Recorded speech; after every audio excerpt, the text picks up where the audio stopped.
Welcome to Hail Varsity Radio, the voice of Husker Nation. Insight, opinion, expertise, with the biggest and best names talking Nebraska across the state. Join the show on Twitter at Hail Varsity and at Schmitz_radio. Call in at 402-466-ESPN or 1-800-825-5865. Here's Chris Schmidt.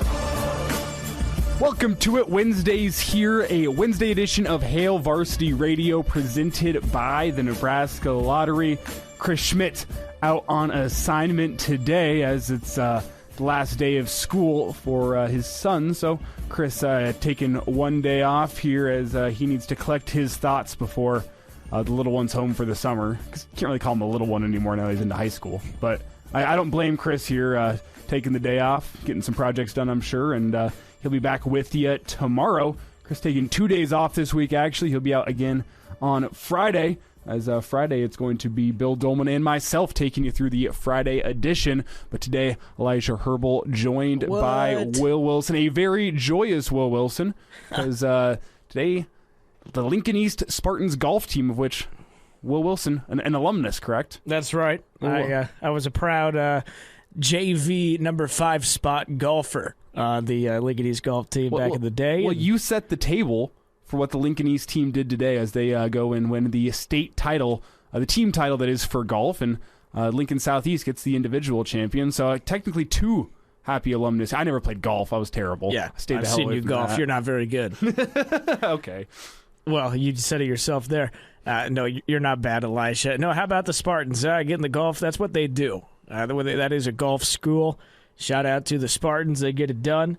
Nothing like winning state golf. I wouldn't know, actually. I wasn't on the team. They actually won it my senior year, too, in 2017. But no, like I said, I played 1 year. I got cut the other 3 years, and I barely made it that 1 year, let me tell you that. So, yeah, congrats to the Spartans. Doing something I never got to do. Insert preppy joke here as no, it's true. Winning a golf title. That's number one up on the. If you're a preppy school, you're winning golf and tennis titles. That's for sure. Yeah, well, I mean, I'm not going to say that, but it is a golf school. They've had a lot of success. They got some good golfers over there. They got some new coaches, too, which is pretty impressive. I think it's like the first year those guys have been coaching over there. So, yeah, congrats to the Spartans. Well, there he is, Will Wilson. It's Elijah Herbel in today for Chris Schmidt. And you'll notice that I actually made it in today, Will, as we were scheduled Saturday. Schmitty off watching his son play some baseball. We were scheduled for Kranak and myself to do the show on Saturday. This is the first I've actually brought it up on the air. Saturday morning, okay. We've slid it under the rug a little bit. Well, you usually do the Saturday morning show. Yeah, okay. And this Saturday we did not have a Saturday morning show, as some of you may have gathered, whether you were a local listener here who's used to waking up and flipping on the radio set, or whether you're somebody who used to get your weekend podcast form from us, Hail Varsity Saturday Morning Show. Did not have one this week, and that is because what happened? I woke up on Saturday morning, roughly 30 minutes after the show was scheduled to end. Oh. To like 15 missed calls. Schmitty's all concerned. Oh, no. I have no idea what happened. We had a late Lincoln Salt Dogs game on Friday night, so I didn't finally get out of here until like 12:45 or so. Okay. It was a late one. There was a rain delay, and this is not a brag here. This is just simple fact. I have had later nights before a Saturday morning show. You've seen it. It happens. Yeah, it does.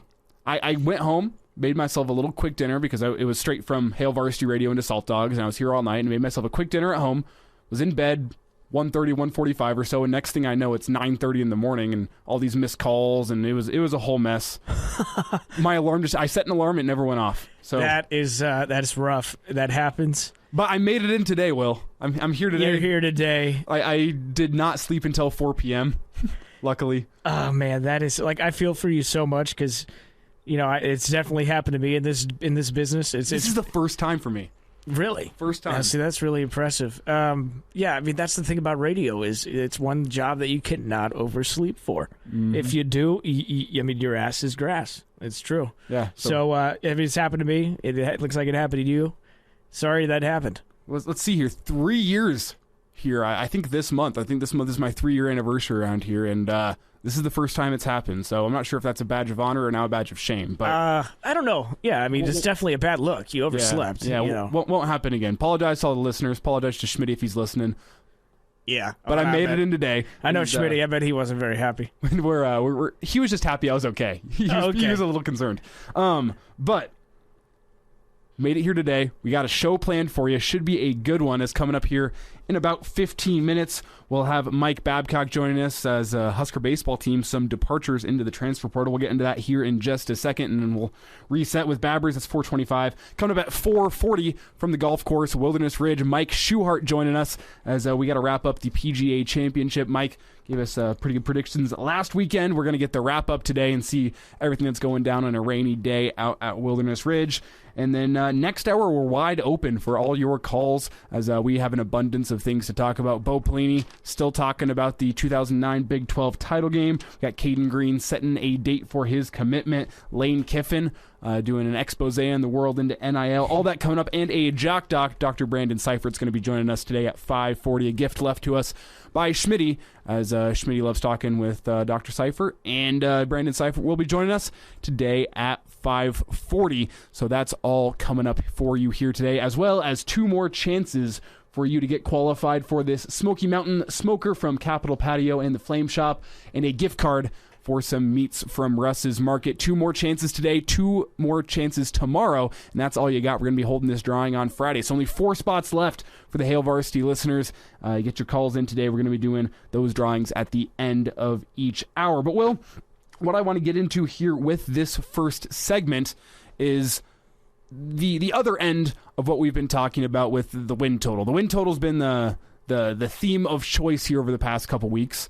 Vegas setting the line here at 7.5, and currently plus money is on the under. So that would lead you to believe that a lot of the money is coming in at the over 7.5 wins. And rather than tell you why Nebraska is going to get over that number, what opportunities there are for Nebraska to get over, why the changes this offseason are going to lead you to 8 wins or more this season, I'm going to hit the flip side of things with you, Will, because I know you're not necessarily a quote-unquote Kool-Aid drinker. We've seen a lot in our last 5 years work. I guess, 5 years for you working here and 3 years for me. We've seen some disappointing seasons, and I want to hit the flip side here with you. If the under on that win total, if Nebraska wins less than 7 games, what are we going to get to the end of the season and say, why? What are the talking points going to be for as why Nebraska did not get, say, bowl eligible, or did not get to 7 wins? Hold on, though. Wouldn't 7 still hit? 7.5 is the line, so 7 would not still hit. If you play the under, wouldn't that hit? Oh, 7 would hit. Yeah, that's what we're talking about here. Yeah, so sorry. Okay, now I'm on the right. Go ahead. So if you want to hit the plus money, we're going to throw some water into the Kool-Aid, really water it down. That was good. Yeah, that was really good. Yeah, that was great. Great. And just discuss the potential issues that could come up for this Husker football team this year. We assume that most of the work, if not all the work in the transfer portal, has been done at this point. Nebraska, as it stands right now, unofficially 3 over the scholarship limit of 85. So any incoming transfers would have to lead to a departure or someone being removed from scholarship or whatever situation comes. So we can assume that if Nebraska is not done, it's going to be for maybe one guy. The transfer portal for Nebraska pretty much set in stone as to what new guys they're going to be bringing in. So let's look at this roster as it stands right now and ask ourselves, what are still the weak points on this team? And we hit on this a little bit yesterday with the Marcus Washington news, and I still see a weak point in that wide receiver room of the fact that there still isn't somebody that can take the top off the defense. So that's the type of things I'm talking about here. Well, what issues within the Husker football team are going to lead to issues? And the number one thing I look at, what I'm circling, is that offensive line. It was the problem for all of last season, and 2 transfer portal additions are not going to fix an entire offensive line, especially when your best offensive lineman in Cam Jurgens is off to the NFL. Kevin Williams, I've heard good things from him out of camp. Same with Hunter Anthony, he needs to get a little bit more in shape, but the offensive line as a whole, under a new position coach, how big of a jump can they make? Now, I think that's going to be the biggest question in determining if Nebraska hits their win total this season. Yeah, it's going to be a big part. I mean, we saw how just a mediocre offensive line could not help you win games. We saw it. Now, I know we got a few new pieces, like you said, Kevin Williams. But other than that, it's a lot of the same guys. So right? it's a question of can a new position coach take these guys and improve the development? Well, and can they come off injury as well? Because a lot of them were banged up. That's the other thing. How do they react off that injury? It's a big question mark, and it's something we're going to have to wait on. We have no clue, how our new offensive line coach is. What's his approach and how everything is going. So I mean, it's the biggest mystery on this team because there's probably only one guy on the offensive line that you can write in pen is going to be a starter. And that's Nuruddin Nueli.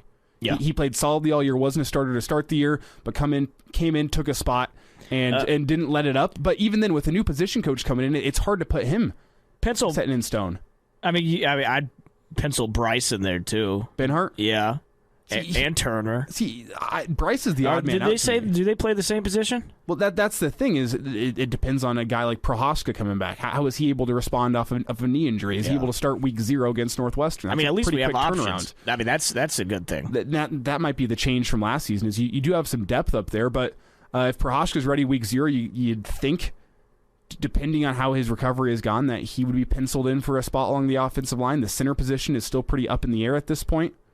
Right guard is going to be a battle. Is it Latovsky? Is it Kevin Williams? Do you have Corcoran slide down, play right guard, and then maybe throw Bryce Benhart in at right tackle? That's the big question to me is just what type of what guys are going to respond to the Raiola coaching method and what kind of leap can they make? Because if these guys come in and are playing the same way that they played last season in terms of run blocking, protecting Casey Thompson, like this team isn't going to hit 6 wins. It would be great to have a coach to be like that we know that's a proven coach that has came in and took over the offensive line that we know about, that has a good track record, so we have something to rely on to at least think that they're going to be good. We have a guy who's never. I mean, he has a boatload of experience both during his time in college. We talked to Barry Alvarez a couple months ago on the show saying by his senior year, he was an extra coach on the field. He always saw him going into the coaching field because that's what type of leader he was he was an extra set of eyes for the coaching staff to help out. But, I mean, never has been an offensive line coach by himself. He's been an assistant offensive line coach most recently with the Bears, now comes into Nebraska, and from what I've heard, was a different style of coach through the spring than what the offensive line had seen with Greg Austin. It was a very physical, intense spring, and I think that's what's needed from this offensive line because they didn't hold up in the Big Ten last season, both in run blocking and in pass protection. So that's my biggest question, and that's my biggest reason for Nebraska potentially going under that 7.5 win mark is the offensive line just doesn't live up to standards. That's the biggest question on the offense for me. That's up there for everybody too. But looking at a few other things, and I don't know. Listen, I know we revamped the D line, and we got some really good dudes in here that could make an impact. But that doesn't I'll have to wait and see too how that transpires. Yeah, how does O'Shawn Mathis make a jump from a Big 12 to a Big 10 style? Yeah, and the pass rush has to be there. It's so frustrating. We've seen it these past few seasons where we're so close to getting to the quarterback and we just can't. And it's a long day. And I look at Garrett Nelson's performance in the spring game. Is that an indication of a leap he's made during the offseason, or is that an indication of just how long of a season we're going to have coming up for this offensive line, watching them? It has to be there, the pass rush, to me. Yes, we got some ballers, but if we're not getting to the quarterback, that's why I could see that under hitting. To me, though, the biggest question on defense is going to be that corner spot opposite Quentin Newsome. Okay, all right. To me, it's not. I know it's deep. It's very deep. But did you see a guy stand out to you in the spring? No, but did it was you hear also a name that was standing out? It's also the spring game. Let's not forget about that. I know, but I'm not taking much from the spring. The fact that Nebraska is still looking to add to the secondary through the transfer portal post spring sets off a little bit of an alarm bell. Is that just because you have the opportunity at Kane Williams, you might as well go for him? Is that because they saw what they had in the secondary this spring and said, "Man, we need some improvements here"? I mean, the talent's there. You got Tommy Hill, Omar Brown. Yeah, I'm not there. I mean, I'm with you. If you're right, if it doesn't work out, that under's hitting. I mean, if all these things don't work out, the under's hitting. But there's things that are proven that we are confident. I'm confident in the linebackers on defense. Yeah, me too. I'm confident that Hinrich and Reimer will only be better this season. I think you've built a defensive line now through the transfer portal that should keep Big Ten offensive linemen off of the linebackers, let them fly around the field, make some plays. I feel fine there. Here's one. I'm fine with Newsome, but you're replacing 3 guys in the secondary virtually your entire interior defensive line, there's still, I mean, I don't question Shenander. I don't question the talent on the defense. I question how quickly it can come together. Here's one for you. And think about 3 teams last year in the Big Ten who had pretty good seasons. Michigan State, Wisconsin, and Michigan all had pretty good run games. Michigan was okay, but Michigan State and Wisconsin, obviously, they had 2 dudes running the ball who just could get it going. It's still how you win in the Big Ten. You got to find a running back one, a solid running back one, somebody out of the group. I'm sure there's one in there. One's got to come out and get that 1,200, 1,300-yard season. It's got to happen. I like what I saw from Anthony Grant. I think he could be big, and I could potentially see him jumping up into an RB1 spot, especially with a new position coach there, new eyes on the room. That's going to be a fun one to follow this spring. There's talent on both sides of the ball here, and that's why you have this win total set at 7.5, but this coaching staff hasn't proved that they can take talent and turn it into wins. So that's why the question marks still remain. Good point. Yeah, does Mark Whipple know how to, when was the last time, I don't know if he's ever called plays in the Big Ten, ever. Never. That might be something that he's got to learn. Who knows if he has a grip on that? We'll find out. That's a big one, too. Yeah, so we'll get into this topic a little bit more next hour. We'll take a look at the schedule and just see if the season does go to hell in a handbasket, where does it go wrong on the schedule. But we got some Husker baseball thoughts coming your way as the Huskers had 5 players enter the transfer portal today. Who are they, and what does it mean for the Husker baseball team? We'll get Mike Babcock's take on that coming up here after the break. It's Hail Varsity Radio, presented by the Nebraska Lottery. Don't go away. Hello, listener. Hey, it's Chris Schmidt with Hail Varsity Radio, and I wanted to let you know about a special deal just for listeners of the Hail Varsity Radio Show podcast. We're offering $10 off the annual subscription price of $29.99. That means that you, for less than $20, can get everything we do. 10 issues of our monthly magazine, our annual football yearbook, and all the premium content we produce at HailVarsity.com. Just go to HailVarsity.com/subscribe and enter in the promo code GBR for $10 off a full year of Hail Varsity. That's HailVarsity.com/subscribe, promo code GBR. And we're back. Fellas, think we could listen to the radio on Hail Varsity Radio, presented by the Nebraska Lottery. Yes! That's awesome! Rolling through a Wednesday here on Hail Varsity Radio, presented by the Nebraska Lottery. It's Elijah Herbel and Will Wilson here, staying dry on a rainy day, a rainy couple of days, to be honest with you, in the southeastern portion of the state. If you're listening out in western Nebraska and you're staying dry right now, count yourself lucky. That's all I'll say. I had my basement flood last week, and I've just been living in that eternal fear whenever the rain starts falling that I'm going to come home from work today and the basement's going to be flooded. But excited to welcome in Mike Babcock here with us on Hail Varsity Radio. And Mikey, we talk about your lawn almost every single week, it feels like, over the past month or two here. And just want to ask you, with all this rain we're seeing today, are the weeds in the front lawn liking it? Or are they looking green? Front lawn looks green. I got it mowed just 2 days ago before the rains came, so I feel really good about that. So now with the rain, everything looks green and it's mowed, so you can't really tell it's weeds. See, I got some sod put down in my lawn about a week and a half ago, and I was working every single day to water it, and there were still like brown patches in there. I'm like, I think I might lose it, and then go outside today after a day full of rain, and it's looking green and lush. So can't complain about that as long as my basement stays dry here. See, that's good. I need to put in artificial turf. That would be good. Well, I know a guy. Well, you know a guy, Will. I do. It's getting that same work is getting done at my parents' house as we speak. Well, not right now because it's raining, but yeah, no. Mike, let me know. I can hook you up. Boy, that sounds like a good deal, actually, although we got a huge yard, probably cost a fortune. Yeah. Well, Mike, with your connections to the university, you could probably just ask the Memorial Stadium guys, hey, you got any extra field turf? It'll be striped and beautiful and everything. Yeah, we could have yard lines out in the front yard, and that'd be great. Put up a goal post and kick field goals. Hey, you could hold some practices at your house. Oh, the dogs love it, too. Yeah, very close-knit group of players on that field.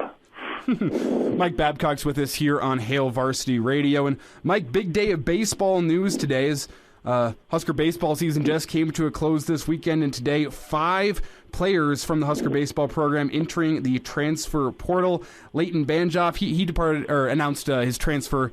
I believe that was last night, but today we also learned Braxton Bragg, Ethan Bradford, Tyler Palmer, and Jack Stile also all entering their name into the transfer portal. And with a huge crop of JUCO guys and high school guys coming in this year, I don't think it's entirely unexpected, but I just want to get your reaction to the names we're seeing in the transfer portal today.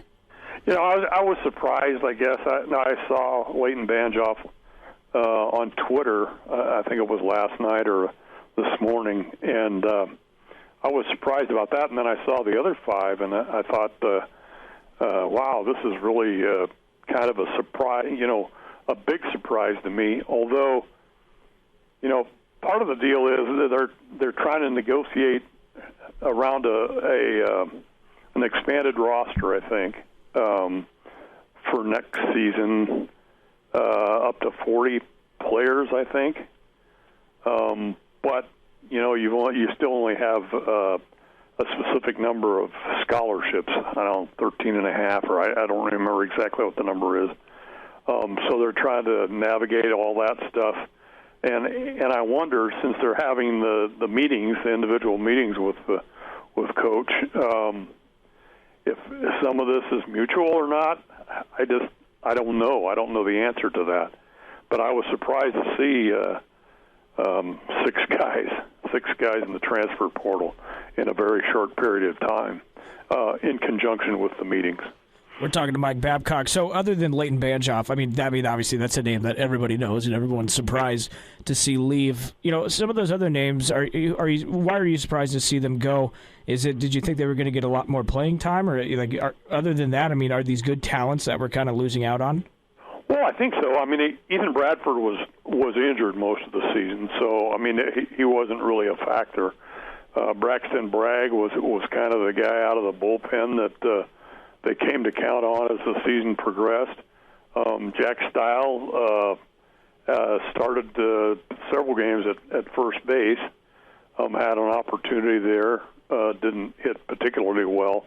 I think Tyler Palmer didn't play a whole lot, but he's a redshirt freshman. Quinn Mason didn't get an opportunity to pitch a lot. If I remember correctly, I think Tyler Palmer was a guy who showed out pretty exceptionally well in the fall series last year, and people were expecting a little bit more from him. Didn't see him as much in the field this year, at least I was expecting. Yeah, I think you're right about that.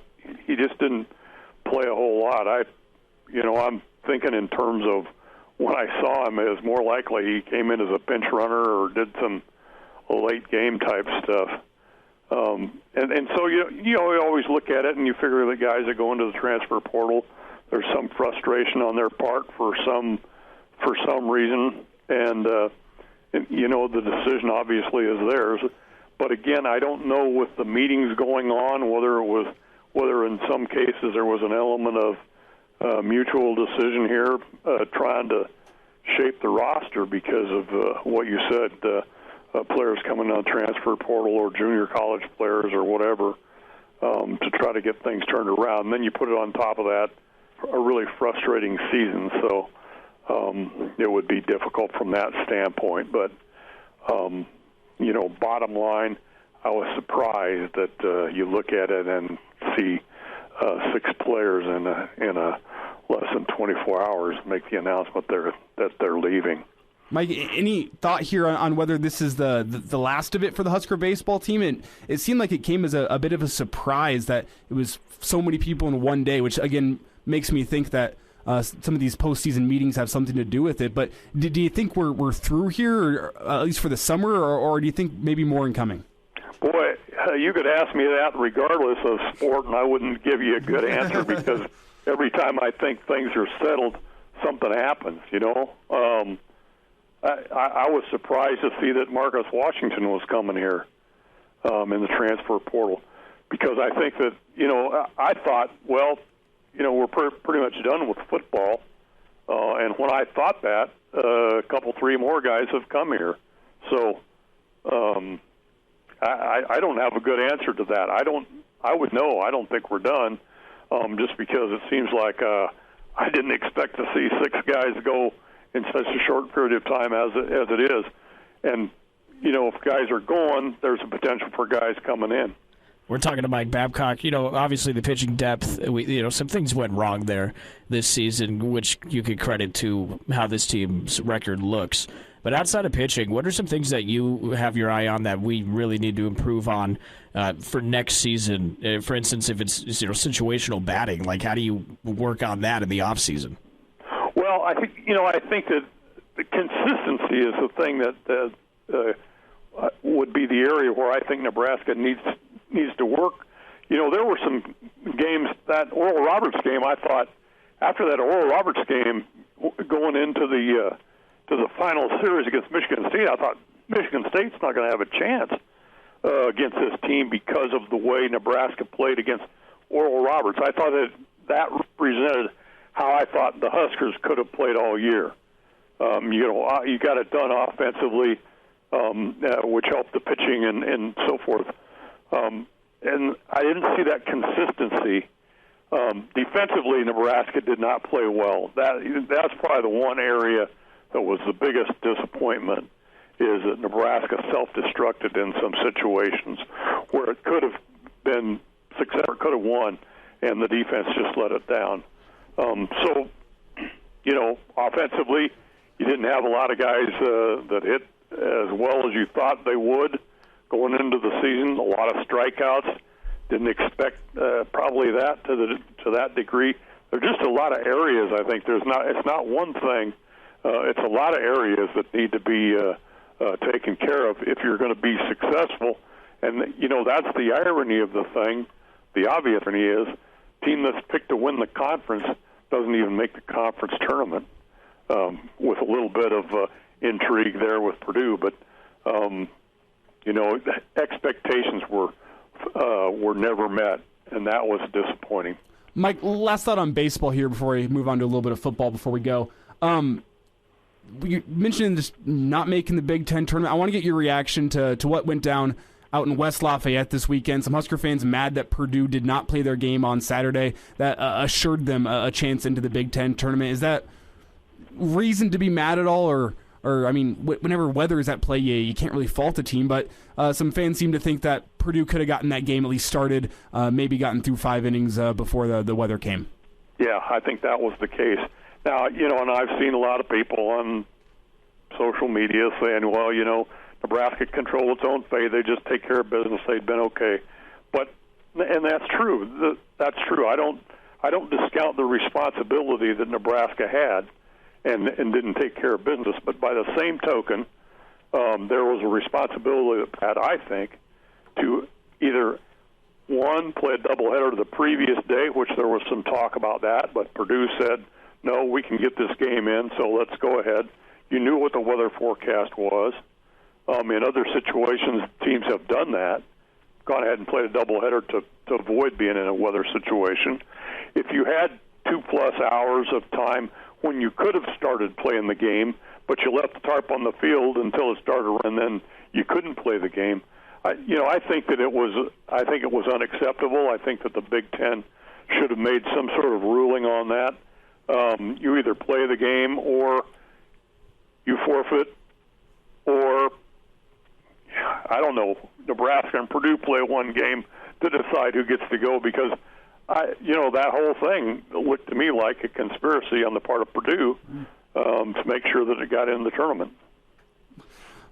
Mike, it's got to be a part of their decision-making process, but I look at this as, well, Nebraska benefited from the same rule last season. Nebraska didn't try to intentionally skirt any games, but they won the conference title over Michigan last year because they didn't play as many games as Michigan, but they had that higher winning percentage, which is what was important. So I see it both ways, but yeah, some about it smells a little bit fishy, huh? Well, Mike, last thought here. Well, Nebraska didn't play as many games as Michigan last year, but it wasn't because Nebraska made a decision and figured out, well, we're not going to play this game so we can be in this position. And that's essentially what Purdue did. Because you're playing Maryland. You're not just playing anybody. You're playing the best team in the conference. So what are your odds of coming out with a win? Not very good. But if you can say, well, the weather, rain kept us from playing, and you don't try to even get the game started, no, I don't. That's unacceptable. And I think that the accountability on that is with the Big Ten Conference.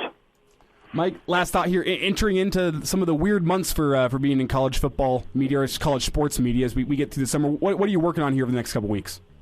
We're working on the yearbook for Hale Varsity, which is a rather large project, and it's about twice as many pages as a regular of the magazine. So there's a lot of previews, a lot of features.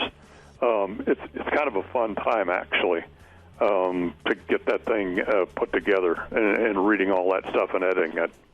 Well, Mike, can't wait for that, and enjoy your work working on that, and have a lovely rainy Wednesday. Hey, Hank, thanks for having me, guys. Be safe. Hello, listener. This is Brandon Vogel, managing editor of Hale Varsity, and I wanted to let you know about a special deal just for listeners of the Hale Varsity Radio Show podcast. We're offering $10 off the annual subscription price of $29.99.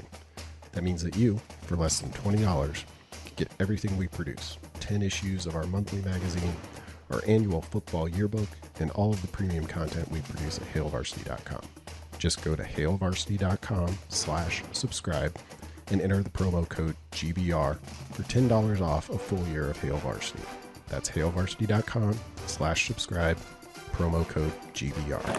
And now, back to Hale Varsity Radio.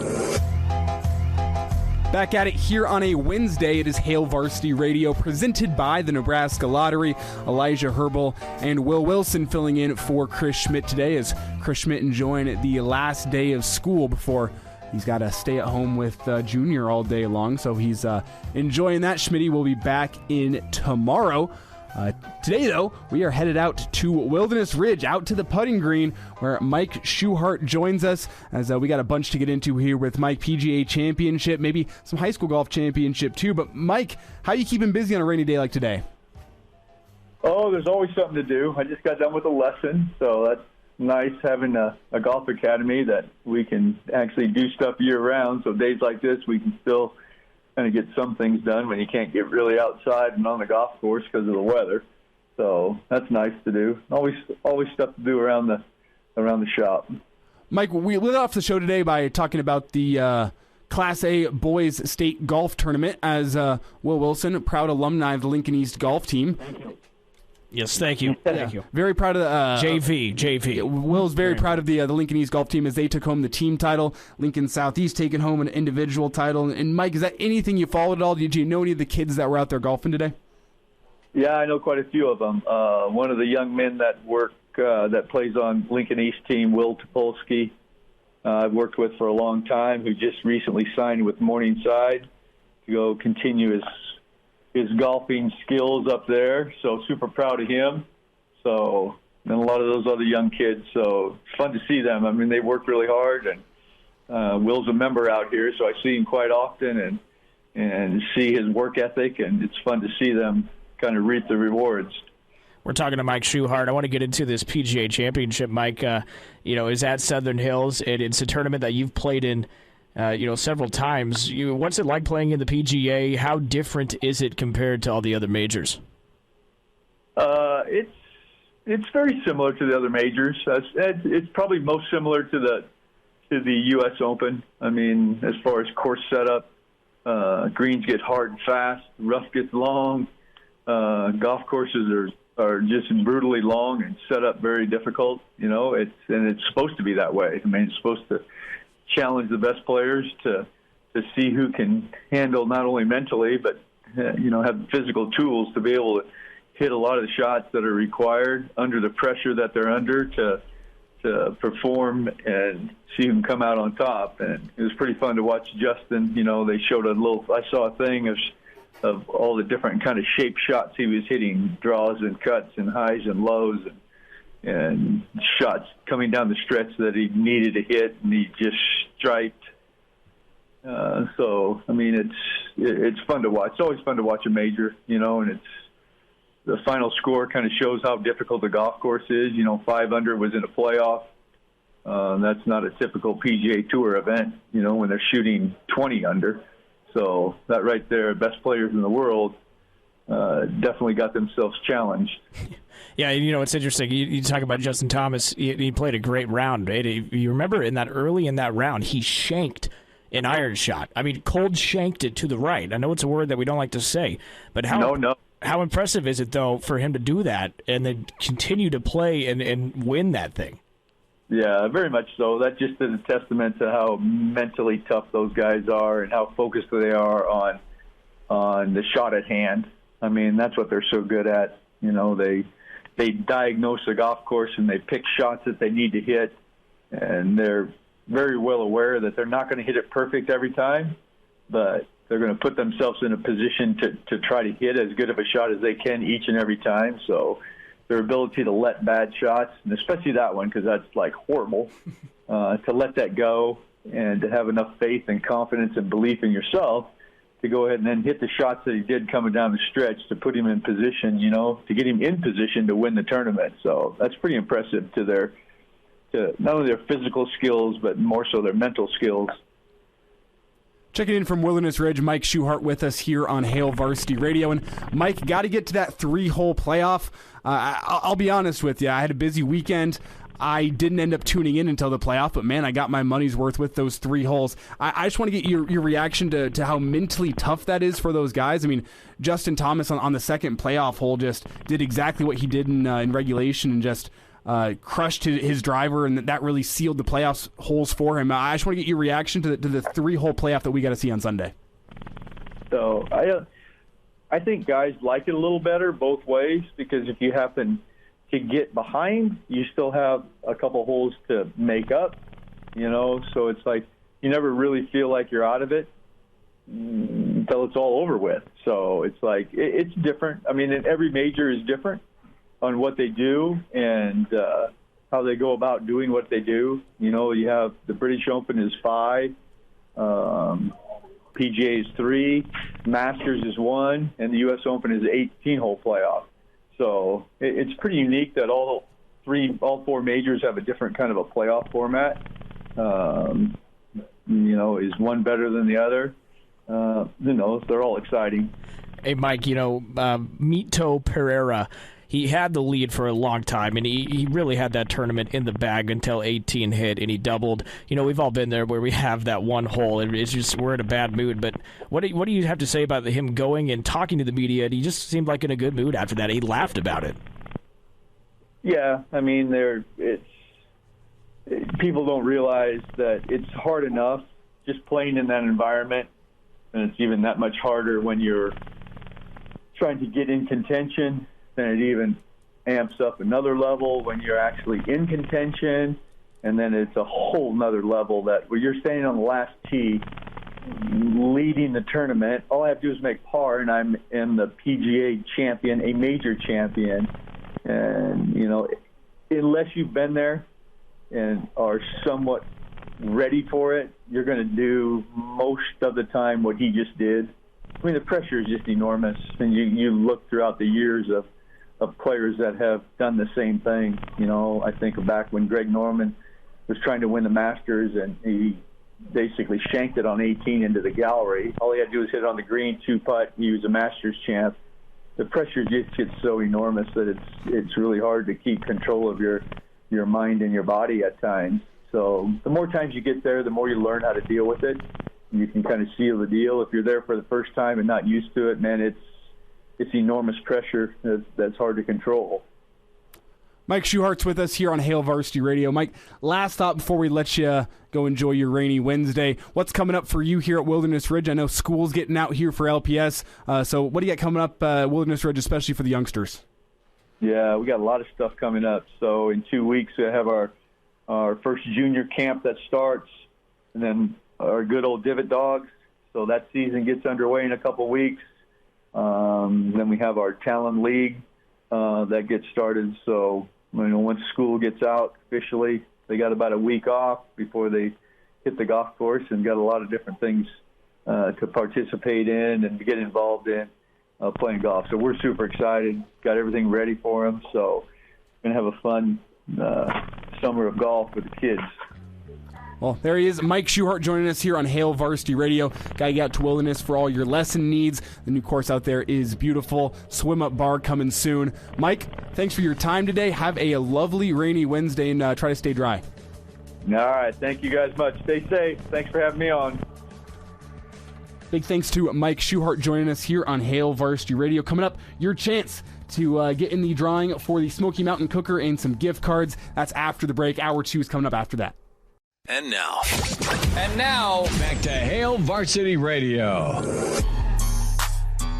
Rolling through Hour 1 here on a Wednesday of Hail Varsity Radio, presented by the Nebraska Lottery. Elijah Herbel and Will Wilson taking you through today as Schmitty's got the day off back in tomorrow afternoon before getting another day off on Friday. It's going to be Bill Dolman and I taking you through the show. I'm jealous, by the way. Bill. Yeah, the Lincoln radio legend coming back for another day on Friday. I think he's going to be joining us via the live stream as well. So if you like checking out the live stream, ESPN Lincoln's Facebook and Twitter, I believe the entire show should be streaming for you on Friday afternoon. So that's good stuff. Looking forward to that before I make it in this time for the Saturday morning edition. I got 2 alarms set already for Saturday morning. I ain't missing 2 in a row because I would be ushered quickly to the door. Doesn't matter how good I am on the air. If you miss 2 straight Saturday shows, that's not good enough for Schmitty. Yeah, you might lose your job. That's what I'm saying. What I'm saying. So the 2 alarms are already set.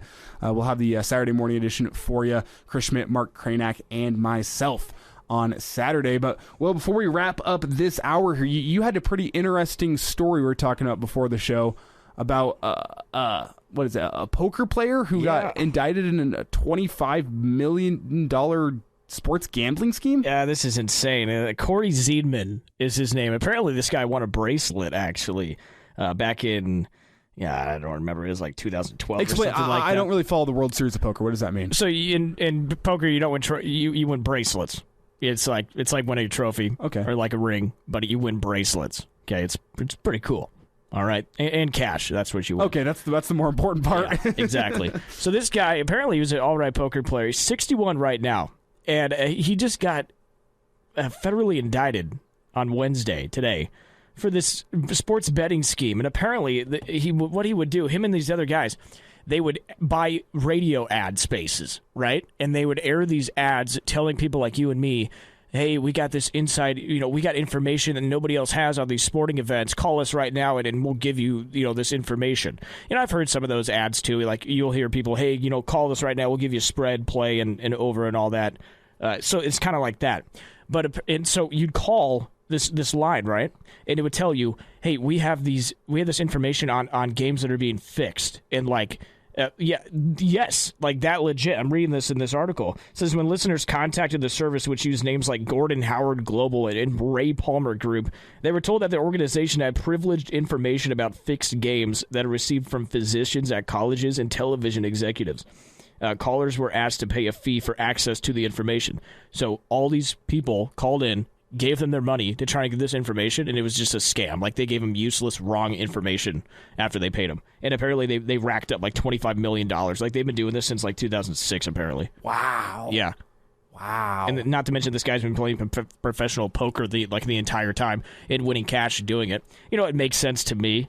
Poker players, their whole game is to, mislead their opponents, and try and make them think different things. I don't know. This guy seemed like a pro at it. Well, that's why... not poker, the scheming. That's why the loyal Hail Varsity listeners do not need that. They know every single Thursday we head out and talk to the pride of Chicago, Danny Burke. He'll be with us again tomorrow. That's where you get all your sports gambling information. You don't need to go to these people just pulling a scheme, $25 million down the drain for all these sports gamblers around the world. I'm just happy I never heard the ad. Yeah.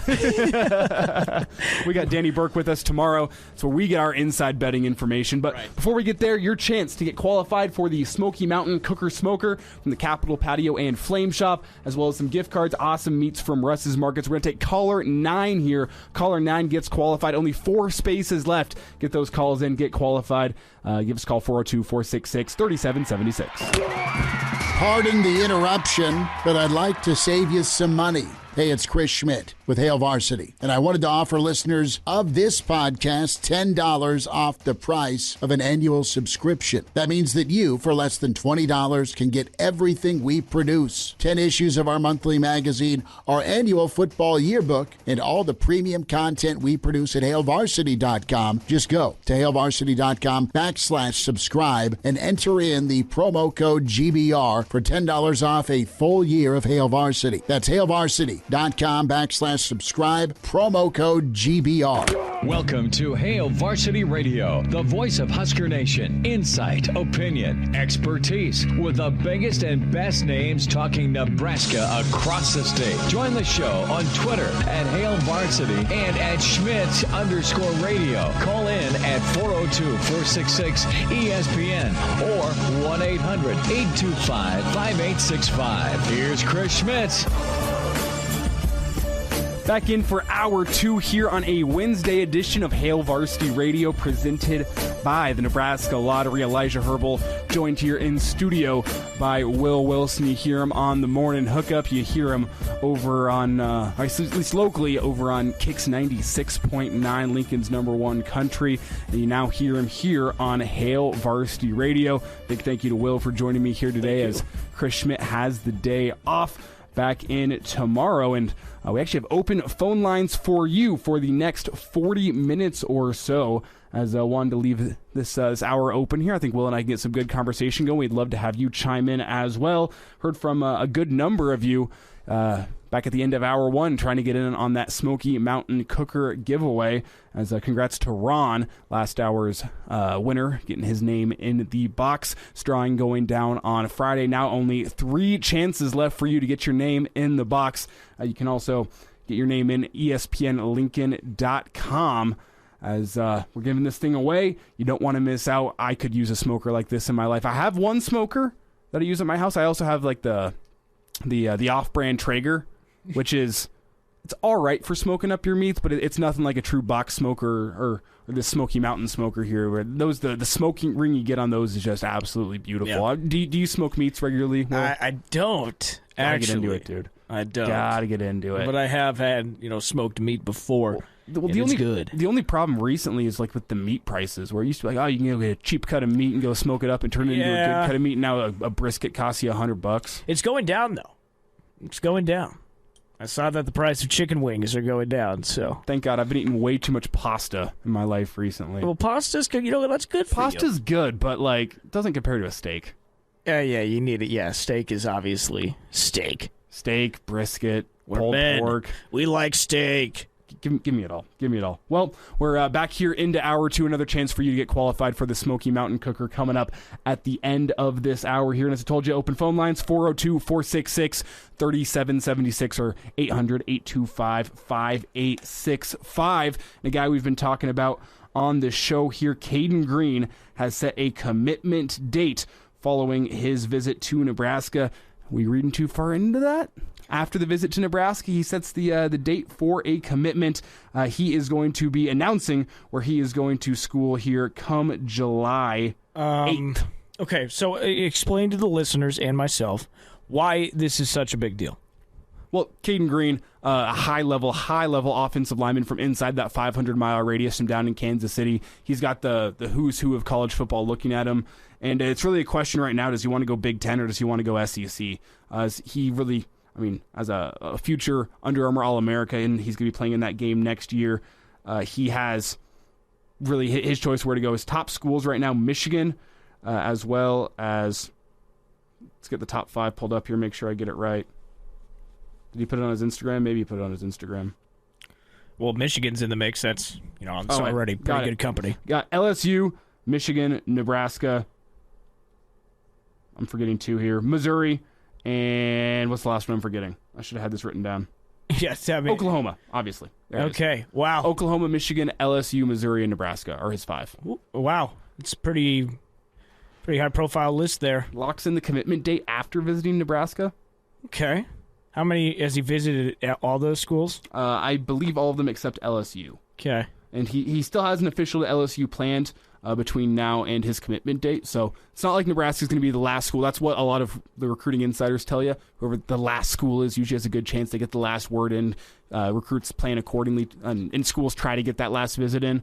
So it sounds like LSU is going to be his last visit, but they are also the latest to the party here. So Oklahoma, Nebraska, Michigan all sounding like pretty good favorites here, as well as the home state school, Missouri. So Nebraska in the mix for Caden Green. We'll know here on July 8th where he decides to go. And obviously, Hail Varsity's Greg Smith, recruiting insider, will get you all the update information that he knows via his Twitter page at Greg Smith HV. We'll be talking with Greg here over the coming months. Weekly segment with Greg on Mondays, as Caden Green would be a big haul, as Raiola would be his first true high school offensive line commit, and this is a big one. A guy, one of the top offensive linemen in the country, and scary, imposing looking dude. He'd fit right in along the Nebraska pipeline. So we'll know with Caden on July 8th. Yeah, I mean, that's good news, and also I'm kind of not sick of it, but I don't want to rely on offensive line transfers every single year. Yep, you got to start developing that high school talent. Those are the guys that are going to win you football games. Gary Barnett mentioned it a couple weeks ago with us, like transfers and these guys that you're getting here they're great, but they're not what you build a program on. They're not what give you a winning program. They fill in the gaps to a winning program, get you from 7 wins to 9 wins, get you from 7 wins to 10 wins, but they aren't the guys that get you to 7 wins. Those are the guys you're getting out of high school. Those are the guys you're developing for 4 or 5 years. Those are the guys you win with. And Caden Green, Nebraska fans hoping to be the next in that line of offensive linemen that make it big here. So Caden Green will know here shortly with him, but before, here with the show, I want to reset what we led off the show with, which was potential pitfalls. Like, if Nebraska's season goes to hell in a handbasket, yes, why does it happen? And the main points we hit on were the offensive line and the defense be able to find continuity, take the talent and turn it into something. Because there is talent on the defense, both from guys that have been here and the transfer portal. There's talent on the defense. There's talent on the offense. Offensive line's still a big question mark. But the big question is can this coaching staff take a team full of talent and turn it into wins? That's how we finished off the first segment, and that's going to be the outstanding question, the topic of all summer, is this coaching staff going to turn this talent into wins? Because to date, since their days back at UCF, the Scott Frost coaching staff has not been able to do it here at Nebraska. There's been talent. And I think we can all agree last year's team was the most talented roster that Scott Frost has had, and what does he do with it? It's his worst season winning percentage-wise, going 3-9.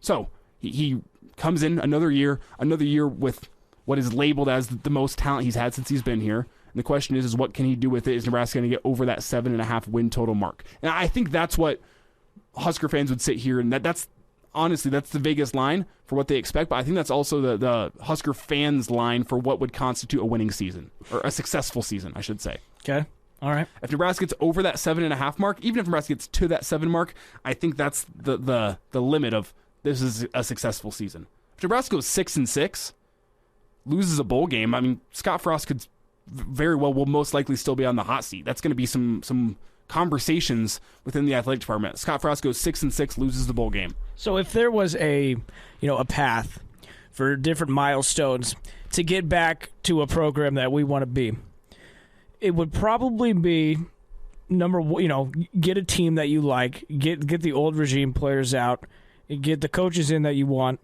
get a good foundation. I think we got that. Boom, step one. All right, step two, I think, would be winning a bowl game. It doesn't matter if it's 6 wins, whatever. Winning a bowl game, I think, is next. And then after that, I think it's getting to 7 or 8 wins. So you're just skipping that second stone, Elijah, saying that winning a bowl game does nothing, even though we haven't been to one or won one under Frost?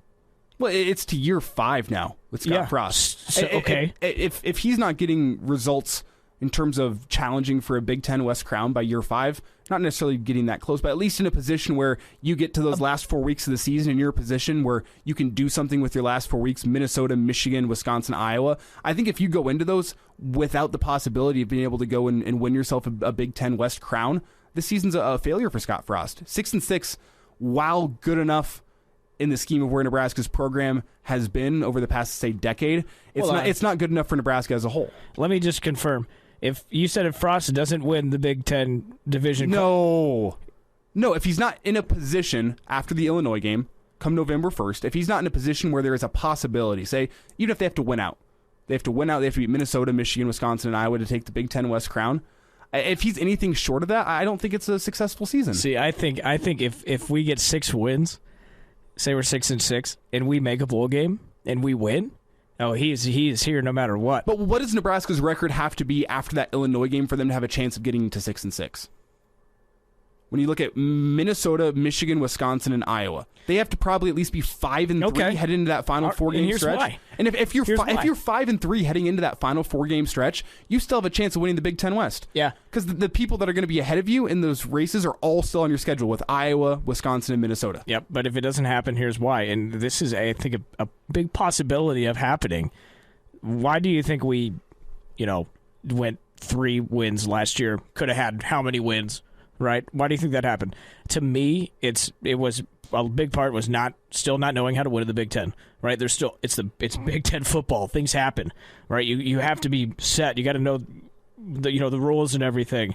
Clean penalties and all that, turnovers. I still think there's winning in the Big Ten. You got to figure it out. Have we figured that out yet? I don't know, and we haven't.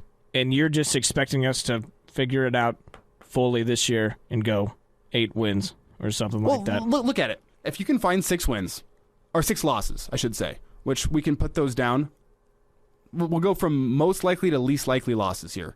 And number 1's Michigan. Number 2 behind that, I'll probably put Wisconsin, Oklahoma, Iowa, Minnesota. And then your options for losses after that to get to your 6th loss, Illinois, Purdue, Indiana, Rutgers, Northwestern. And forgive me, but I'm already chalking up Georgia Southern and North Dakota as wins. Yeah. Because if you lose either one of those games, Scott Frost is gone before the end of the season. In my humble opinion. So look at that. to get to your 6th loss, if you're losing to Northwestern, Indiana, Rutgers, Purdue, or Illinois, is there a chance you go 4-1 in those games to get to 6-6? Yeah, but if you lose one of those games, I think you're going to lose more than one. Okay, that's fine. But if he makes it to a bowl game and he wins it, he's here no matter what. With losses to say, let's say he loses game 1 to Northwestern, loses to Oklahoma, loses to Minnesota, Michigan, Wisconsin, and Iowa to finish the year. 4 straight losses. That's how you get to 6 losses. If that's what happens, the momentum is going to be so turned against you going 0-4 to close the season, and then say you lose a bowl game. Yeah, but I think the momentum goes against Scott Frost. Yeah, but I honestly don't think that happens though. I just think it's going to be, I don't know. I'm not quite set on making a decision yet on that over-under on 7.5.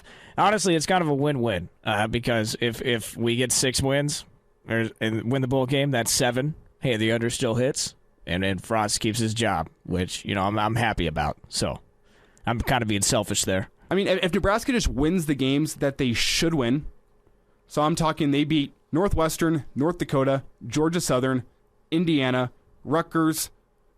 I'll put Purdue in there. They've been a bit of a boogeyman recently. Put them in there. But they're put them in there. Based on funding and based on what they've bringing back from last season, it should be a win. Illinois should be a win. I'm just not quite there, man. You're at 7 wins there, and then realistically, Iowa's gotten worse off last season, and you've theoretically gotten better.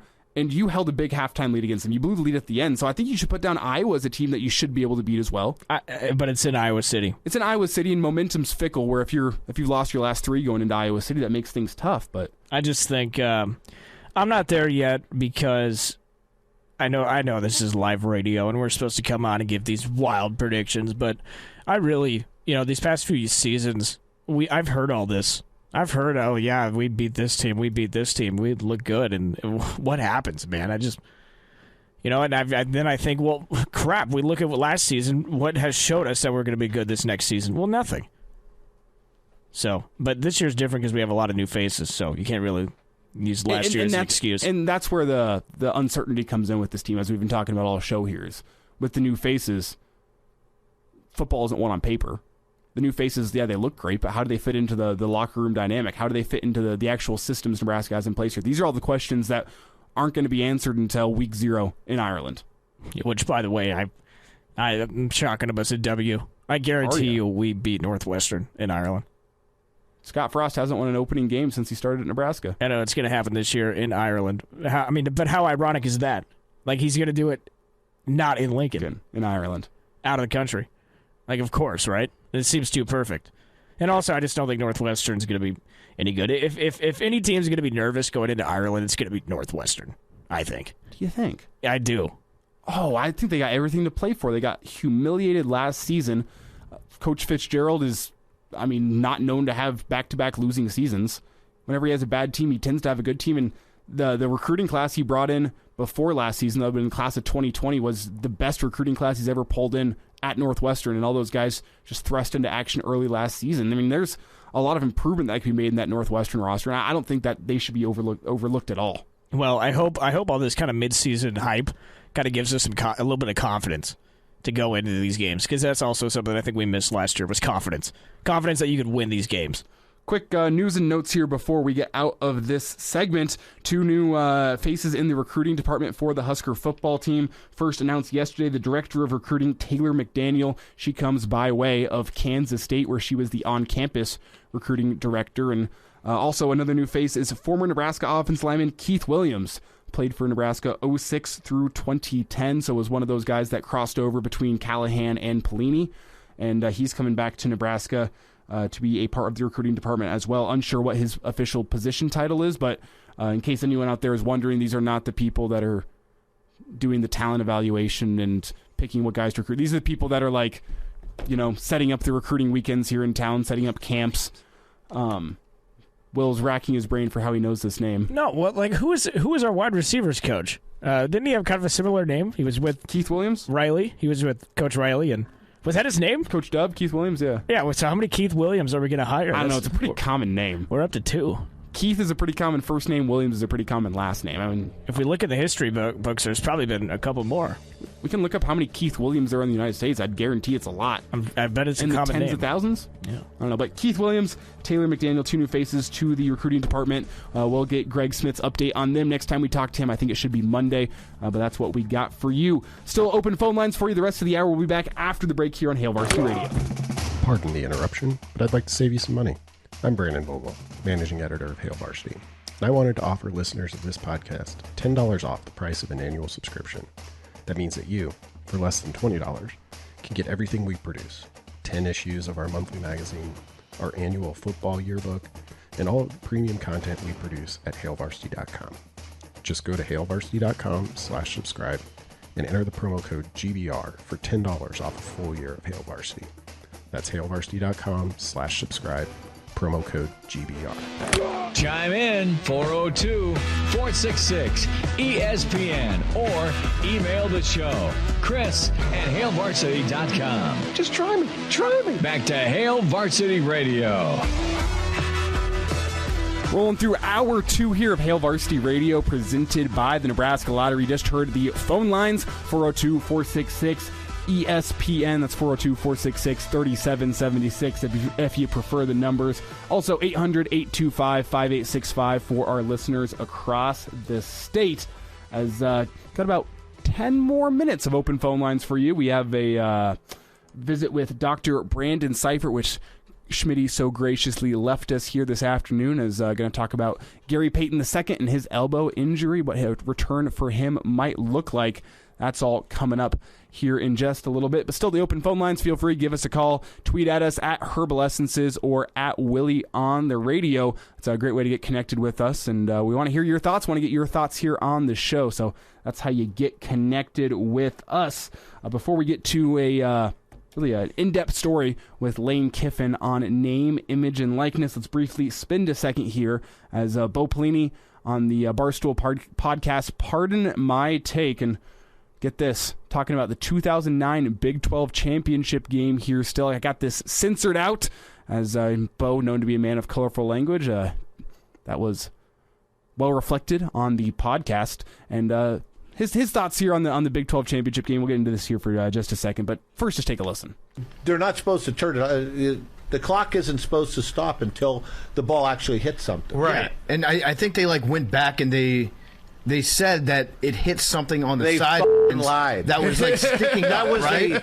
That was a screw job. It was. I was in. They Austin. wanted because they wanted Texas to go to the national championship game. Let's face it. Yeah. They wanted to make sure that a team from the Big 12 went. Will, your just instant reaction to that screw job from the Big 12. You think it's an inside job? Man, Do you think somebody was sitting there and got an inside source that BB was trying to rig the Big 12 championship game to get Texas through and set up a betting hotline? Listen, I don't think Bo is a liar. If he is, I'll say I'm wrong. But selective memory, maybe? No, if you remember right, he said in the past, just not that long ago on Bussin' with the Boys, he said that it was a Big 12 official who came in the booth and pressed the button. It wasn't even the replay guy who told him to review that play. Not to mention, I don't even know if you could have reviewed that play. I'm guessing you could have because they did. And it was a Big 12 championship I remember game. there being discussions at the time of, according to the Big 12 rules on instant replay, are you allowed to just strictly review a time incident? I think you can. Because I think at the time, though, there may have been rules that you wouldn't go and look at where the ball hit off the railing or whatever it is on the sideline, that you had to wait for the officials to blow the play dead, and that was the official end of the play, and you couldn't go back and check to see, did they blow the whistle at the right time? It was just a question of when they blew the whistle. I mean, here's the thing. We hear all these things. The evidence is not good, against the Big 12. Well, let's be clear. They got it right. If we're honest, look back. Go back and watch the replay. You can see the ball hit off, I think it's the front railing right in front of the crowd. And according to the ESPN ticker, there is 1 second on the clock. Yeah, I mean, listen, I'm not going to say anything, but I don't know the rules and what the rules were at the time. I think we were, 11 or 12 would have been at the time? I think 10 or 11, yeah. Yeah, so, I mean, we were young. That's one of the first games I remember watching, start to finish, and just being super, heart damaged. That was the first and last time a sporting event made me cry. Oh, it was so brutal. It was brutal. Brutal loss. To think you have victory over this team that's headed to the national championship game. You know what I love? Extra brutal for a 10-year-old. You know what I love? You, me, every other Husker fan, we're not over it yet, and neither is Bo. Because here he is still talking about it on the second podcast in how many months.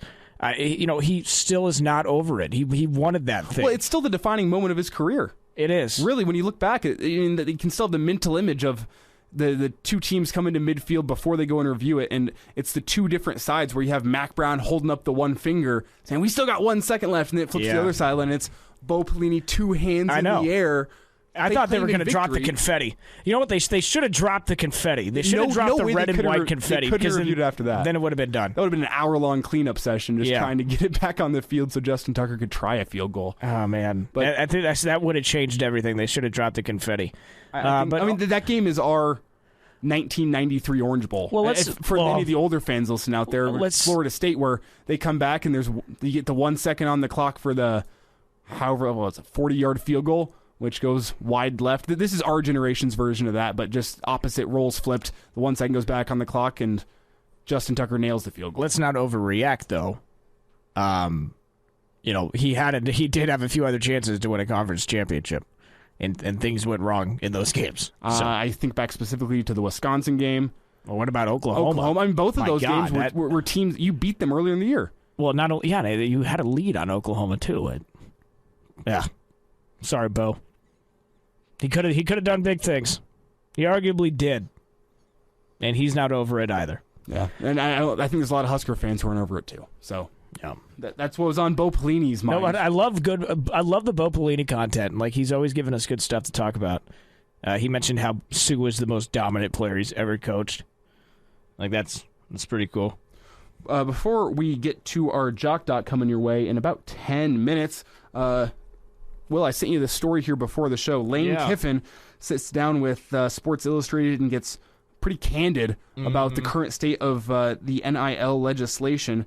And I really think the most important part of this was where he said it's professional. That's what college football is now. We've had the argument that he has gone, or that college sports is moving closer and closer to professional sports. Lane Kiffin says we're already there. He says, what's the difference? Players are making money. They can opt into free agency. We're a professional sport, and they are professional players. They're contracted employees just without contracts. They can get out whenever they want. And how is it not being seen that unless there are changes of rules around caps and contracts, how is every elite college player not at the end of their season entering the transfer portal and choosing the highest bidder? And he compared the entire NIL system we have right now to if the team who won the Super Bowl in the NFL was getting the first overall pick every single year. That's what he compared it to, because he said the rich are just getting richer. And I really like this point about, I think that's a direction we could move into, where these college football players, you have a good season, what do? You enter the transfer portal, and you see who gives you the highest money offer, and you take it back to your school and say, hey, Ole Miss offered me $3 million next season. What do you guys have? Can you guys match that for me? And that's if NFL players could do that every single year, they would. If NFL players could go into free agency every single offseason and try to negotiate a better contract for themselves, they would. And college football players have the freedom to do that right now if they want to. Well, I'd love to hear him actually say these things, because I wonder if he's talking in a way that he likes this or if he doesn't like it. Well, he said it doesn't matter if I like it or not. It's what we have to work with right now. And if you're not adapting to the times, if you're not living in the name, image, and likeness era, if you're not adapting to it, you're gone. He said you're not coaching in college football anymore. You're going to get fired because there's no way to compete. He said at the end of the day, it doesn't matter what kind of facilities you have. It doesn't matter what kind of academics you have. It doesn't matter what kind of coaches you have. It matters how much money you can put up front for this player. A player is going for the guaranteed money. That's what we talk about in the NFL, guaranteed money. That's what the college players are doing now too. Oh, you're offering me $2 million guaranteed for me to just sign on this dotted line and go off to school here? Yeah, it's wild. But and he says it's not like it's unsustainable either. He said if there's nothing put into place, no sort of NIL cap, which would be similar to a salary cap, it's just going to continue. Well, he said there might be less money going to academics, going to new facilities and whatnot, but these boosters are essentially buying shares in the team, just like an NFL owner would, by investing their money into it. Instead of buying facilities for the team, they're not just buying the roster, just like an NFL owner would do for his coaches. That's buying the roster for him, and it makes you wonder questions about, well, man, are boosters going to be coming to these coaches after fall camp saying, hey, that quarterback I brought you last year, he better be starting this year? Yeah, I don't know. I'm just kind of tired of hearing all of this. Like, we've heard this kind of stuff from ADs and other coaches, and yeah, it sounds like they're kind of against it, but in reality, they will do anything they can to get, a good player. And also if these coaches, it sounds like Kiffin is honestly talking against it. That's what it sounds like to me. I think it's or he's kind of like warning us. I think it's here's the pitfalls with it right now. I am doing what I can with it because I have to, but I don't like it. I think is what he's saying. Because he's the guy who tried it out in the NFL, and he had similar issues. If you remember back to Al Davis breathing down his neck whenever he was coach of the Raiders for Jamarcus Russell to start. And he went back to Al Davis and said, no, Jamarcus Russell isn't our starter. What happens to Lane Kiffin? He gets fired. He got fired from the Raiders, and now he's running into the similar issue in college football where, if that five-star quarterback that your boosters paid to bring in, if he doesn't live up to it, if he's not your starting quarterback, the booster's just going to go and say, hey, we paid all this money for this quarterback and the coach isn't playing him. Here's the money for the buyout. I'd love to see a vote. More than anything, I would just love to see a vote from all the head coaches in D1 who are for this type of NIL and for a see a vote who are against it. I just want to see genuinely, honestly, who they, which way they would go. You gotta have a feel that most of them are against it. I think so too. Aside from, so if that's the case, then why don't they do something about it? I think Nebraska, the coaches here at Nebraska might be the one exception of people who'd like it. NIL is Nebraska's path back to the top. I know, and that's what's tough.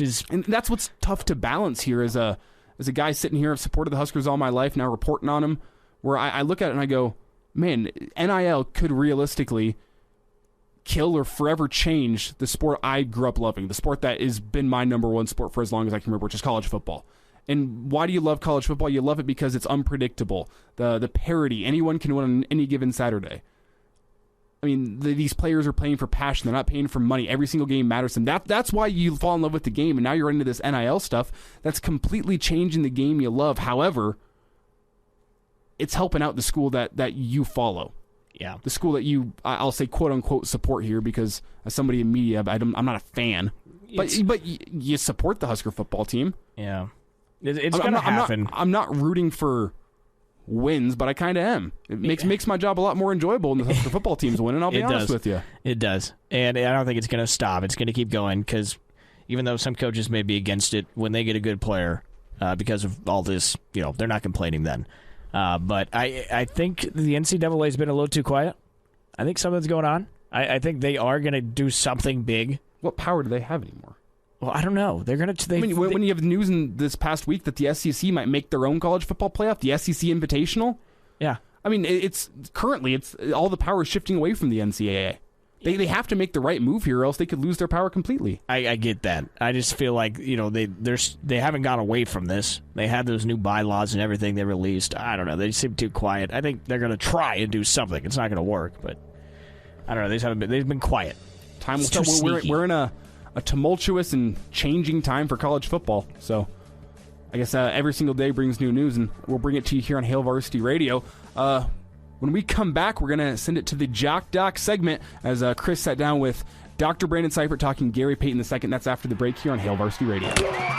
Like what you hear, high-quality radio and podcast is part of what we do at Hail Varsity. Hey, it's Chris Schmidt with Hail Varsity Radio, and I wanted to offer listeners of the Hail Varsity Radio Show podcast $10 off the price of an annual subscription. That means that you, for less than $20, can get everything we produce, 10 issues of our monthly magazine, our annual football yearbook, and all the premium content we produce at HailVarsity.com. Just go to HailVarsity.com/subscribe and enter in the promo code GBR for $10 off a full year of Hail Varsity. That's HailVarsity.com/subscribe, promo code GBR. He's in his 30s, but sounds like he was born with a stogie in one hand and a brew in the other. Now, say my name. It's Schmitty on Hail Varsity Radio. I got the body of a taut, preteen Swedish boy. Back in Hail Varsity Radio, presented by the Nebraska Lottery. Time for a Jock Doc Wednesday. Nebraska Orthopedic Center. Dr. Brandon Seifert with us. Dr. Brandon, how you doing? Hey, I'm doing great, Chris. How are you guys? We're good, man. Just watching the Warriors do their thing, and they've done so without Gary Payton II. Early in the playoffs, of course, a hard foul landed and dislocated his elbow. And he's a long shot, but we've seen this happen. I think at Trev Alberts, of course, after some big old hefty old Oklahoma lineman fell on him. He ended up being ready to go against Florida State. That's many moons ago. But let's get a thought from you, Dr. Brandon. Golden State not completely ruling him out for future action in the playoffs, but how much of a long shot is this? Let's discuss this dislocation. Yeah, absolutely. So the big thing there is we're kind of operating a little bit on what kind of information they give us, but taking that possibility of dislocation piece, and then also kind of mentioning this fracture component. As we talk about kind of anatomy of the elbow, so looking at the elbow itself, there's two bones that kind of make up the bottom part of the elbow. If you feel on the back side of your elbow, the kind of the tip of your elbow, we call that the olecranon. That comes off a bone called the ulna. And then if you feel on the outside of your elbow, there's an area that allows your forearm to essentially rotate. That's called the radius or the radial head at that point. And so if we think about a dislocation, typically what happens is the ulna, which is where the kind of tip of the elbow is, that whole ulna portion will basically slide out of joint and dislocate. And then as that happens, there's, kind of a half rounded part on the front of that. It's called the coronoid. It's kind of this little tip part in the front of that ulna that tends to get kind of chipped off when you have a dislocation. So obviously they put that back in place, and you got to work through kind of a rehab program for this. So I'm assuming as they're mentioning a fracture part of this, that's probably what it is. Mm-hmm. Typically, those don't need any surgery to be fixed on the coronoid, depending on the size of it. Now, the other possibility here is, as we mentioned, the radial head. That's kind of a little round part on the top of the radius that forms the outside part of the elbow. There's a chance he may have a crack in that as well, just based on the trauma he had. And again, the majority of those don't need to be fixed, and they heal well. So we're kind of operating on a little bit of some, this lack of some facts here in terms of what structurally is going on, but we're kind of assuming it's going to be one of those two things, if not both. So if you take those things together and say, hey, is this a possibility for a guy like that to come back for the playoffs in 2 to 4 weeks? It's possible. I mean, essentially what you need to do is you got to have full range of motion, full strength before you go back and play. Somewhere kind of in that ballpark, which that's a possibility depending on how quickly he progresses with therapy. Dr. Brandon Seifert is with us, a Jock Doc Wednesday, Nebraska Orthopedic Center. We're talking Gary Payton II, that left elbow injury way back in the opening round of the playoffs, about a month to heal from this. And the hyperextension was what it originally was thought to be the injury. The MRI showed it's a fracture. Now, as far back as a week ago, you had Payton was working out without a brace, Dr. Brandon, and also doing upper body workouts. Is that decent with this timeline, or is that ahead of schedule? Yeah, great question, Chris. That sounds like he's ahead of schedule. That'd be a pretty aggressive return to play protocol, but very reasonable. Again, you take a high-level athlete like this, then again, if they're kind of minimal fractures, if you will. But again, if it's just that little coronoid tip, they can usually progress pretty quickly. It just becomes a matter of kind of managing that soft tissue swelling, soft tissue discomfort, which obviously he's going to have terrific physical therapists working with him and all the modalities available to you to basically speed up this recovery. So I think that's ahead of schedule, but a reasonable recovery. Let's spend a little bit of time here. The rigors of the NBA. It's not what you and I grew up with in the 80s and even 90s from a physicality standpoint, but that Memphis series was very physical, and Dallas right now in an 0-3 hole to Golden State.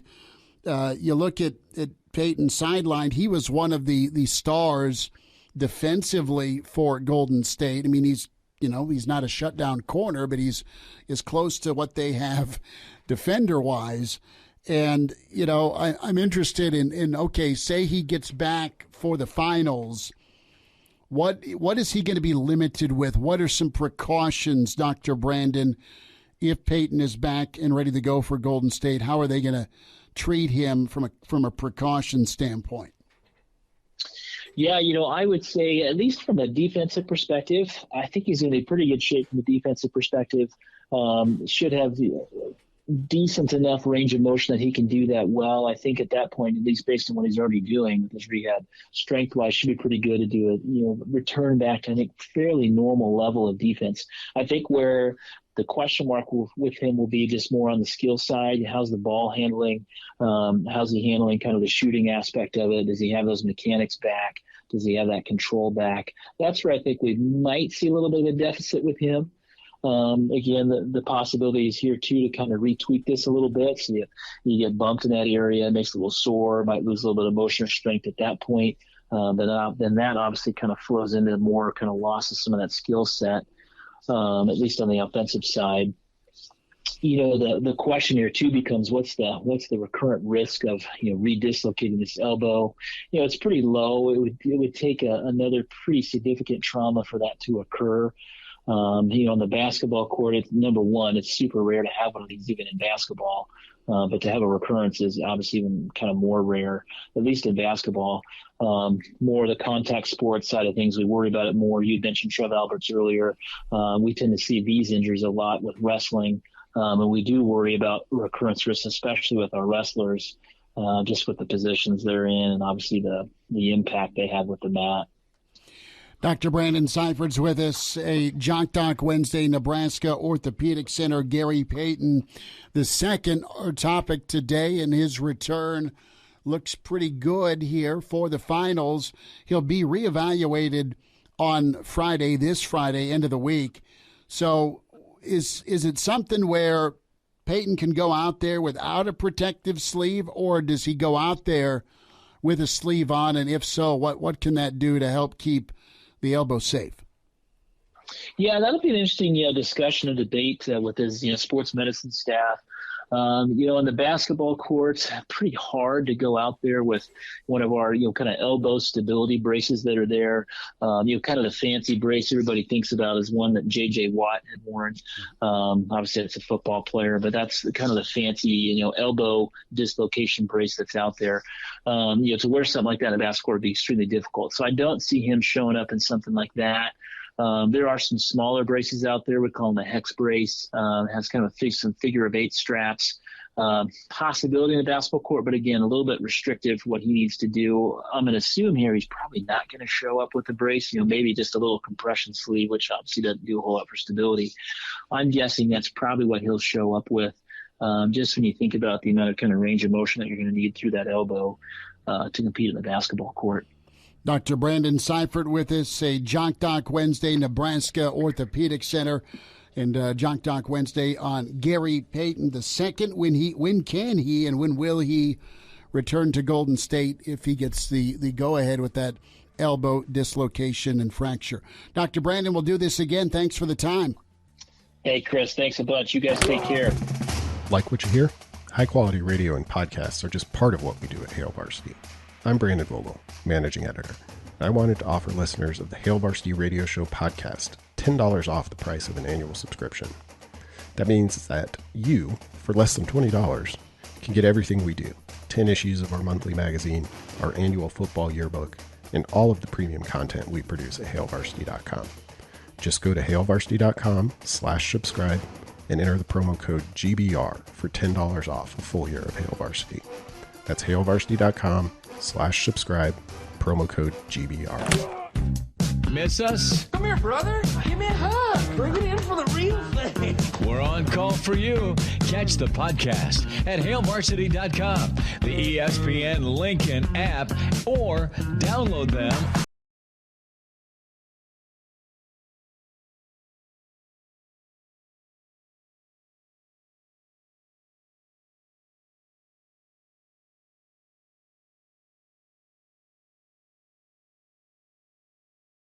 You heard us this morning on the Morning Hookup, and you're hearing us now here on Hail Varsity Radio. Elijah and Will moving on up in the world, getting a full day.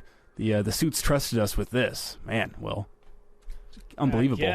I guess. As we got one more. Not sure they know.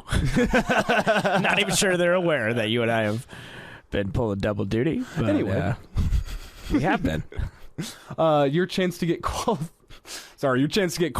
here for the Smoky Mountain Cooker Smoker from Capital Patio and Flame Shop, as well as the gift cards for some great meats from Russ's Market. Already got a caller coming in. Be patient. That chance is coming your way here in just a second. Patience, friends. Patience.